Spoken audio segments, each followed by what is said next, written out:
Good morning, fourth graders of Greenland Elementary. I have decided that we are going to continue reading The War I Finally Won. And I know that different classes were at different chapters, so I'm going to start us all at chapter 6. So, hopefully everybody, or maybe I'm not going to start there. Hold on.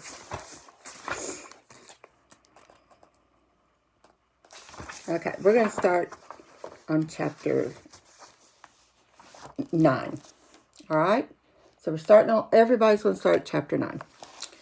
One scream, cut short by a thud, then silence. I ran. The invasion. All spring and summer we'd been preparing for the German army to land in England. Our village was right on the sea, directly across the channel from occupied France. I hadn't heard gunshots. Would the Germans shoot Jamie? Would they kidnap him? My breath came in ragged bursts. My feet squelched through the cold mud. I ran faster. A final bend in the path, and there was the cottage. Jamie lay sprawled alone, unmoving, beneath the tree in the front yard. Dead. Oh, God, Jamie. I ran to him. He lay with his hair flopped against his forehead, motionless on the cold, wet ground. One arm fell across his body, but the other bent unnaturally at his side, bent where it should be straight. I knelt beside him, sobbing. I grabbed his shoulders. Don't touch him. Susan ran out of the house. I froze. He might have hurt his neck, she said. Don't move him. I couldn't bear it. I would die without Jamie. He's not dead, Susan said. She put her hands on my shoulder. He's breathing. See? Watch his chest. Beneath his coat, I could see Jamie's shirt moving very slightly in and out. He must have hit his head. He's knocked himself out. She looked at me. Can you go to the stables? Ask Fred to phone for help. I shook my head. I couldn't leave Jamie on the ground. All right, Susan said. I'll go, but don't move him, understand? If he wakes up, make him lie still. I nodded. I touched Jamie's hand. Promise, Susan said. I nodded again. Tears poured down my face. Susan ran. I couldn't remember seeing her run before. The wind rattled through the tree branches and ruffled Jamie's hair. He looked so cold. If I covered him with a blanket, would that count as touching him? But I'd have to go into the house for a blanket. I couldn't leave him. But what if he got too cold? Much sooner than I expected, I heard a car come up the drive. I looked. It wasn't Susan or Fred or Dr. Graham. It was Lady Thornton, tall and thin in an elegant wool coat. She drew herself up and smiled and waved. Is Margaret still here? She asked. Then she saw Jamie and her smile froze. She hurried over. I think he was climbing the tree, I said. He fell. Susan's gone to get help. We can use my car, Lady Thornton said. Susan said not to move him. Yes, I suppose that's right. I'll go then and find Susan. Unless you'd rather I'd stayed with you. I shook my head hard. Lady Thornton shrugged herself out of her coat. She draped it over Jamie. Tuck yourself under the edge of that, she said. Rain began to fall again. I'll be back as quickly as I can. I bent over Jamie, shielding him from the rain. His chest rose and fell. The wind blew harder. I shivered. Jamie's eyelids fluttered. With a sigh, he turned his head to one side. Don't move, I said. His eyes opened. Relief flooded me. I nearly collapsed. My arms hurt, he said. It really hurts. And my head. Don't move, I said. Jamie scowled at me. Where's Mum? It had always been me that comforted Jamie, not Ma'am.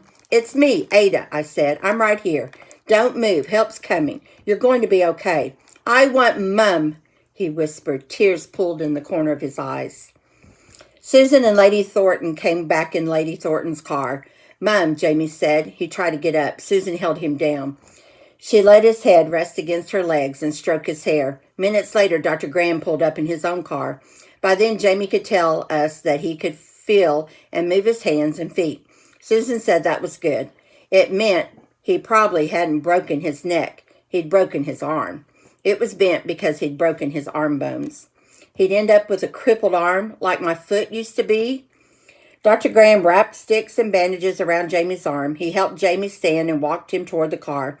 Jamie looked back, eyes fearful. Mummy, he said. She's not your mummy, I said. Susan put her arm around me. Come, we'll all go. In his office, Dr. Graham straightened Jamie's broken arm. Jamie howled. I covered my ears. My stomach hurt. Dr. Graham put Jamie's arm in a plaster cast like the cast I had in the hospital.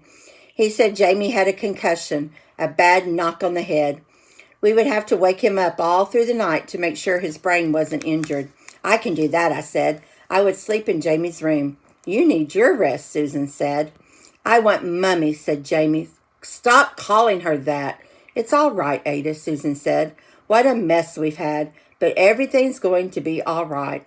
It was not all right. Jamie would be crippled. He would be unlovable, just like me. Back at the cottage, Lady Thornton and Maggie were waiting for us in the kitchen. They cooed and fussed over Jamie. My son Jonathan broke his arm once in just that same way, Lady Thornton said. When you fall from a height, never try to catch yourself. Pull your arms in, take it on the shoulder and roll. Jamie stared at her. Lady Thornton said, I'm sure you'll remember next time. I said, he can't climb trees if he's going to fall. Nonsense, said Lady Thornton. All boys climb trees. The Thorntons had brought over some stew their housekeeper had made and brewed tea, a strong fresh pot. I had to boil the water in a tin pan. Lady Thornton said I couldn't find a kettle. I thought this place was better stocked. It's very nice, Susan said. Believe me, we're grateful. Lady Thornton shrugged. Silly to have it sit empty when you needed shelter. Jamie wasn't hungry. Susan took him upstairs. I sat down beside Maggie at the table. This wasn't the day any of us were expecting, Lady Thornton said.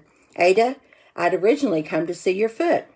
I'd been happy to show it to Maggie, but not Lady Thornton. No, thank you, I said. Her smile stiffened. Don't be silly. I wasn't being silly. I'd hidden that foot my entire life. Lady Thornton didn't like being refused. Her whole face said so. Mum, said Maggie. Come now, Lady Thornton tapped her fingers on the table. I've taken an interest in you, Ada. I want to see how you're progressing. Show me. Taking an interest sounded a lot like I paid for your surgery. I knew. I didn't have a choice. I unbuckled my shoe and removed it. I took hold of my stocking. My breath felt tight. My fingers trembled. I peeled off my stocking, pushed my foot forward, and looked at the door. Lady Thornton leaned close. She stretched out her hand as though she might touch me. I scooted my foot away. They seem to have made a good job of it, Lady Thornton said. How does it feel? Fine. I could barely force out the word. Wonderful, Lady Thornton said. I'm very happy for you. I was not happy. Ma'am's voice echoed inside my head. Nice people hate that ugly foot. Lady Thornton wasn't nice. She was fierce. She was nosy. She always got her way. She had brought us dinner and put her own coat over Jamie. She had paid for my surgery. I knew I had to be grateful, but I didn't have to like it.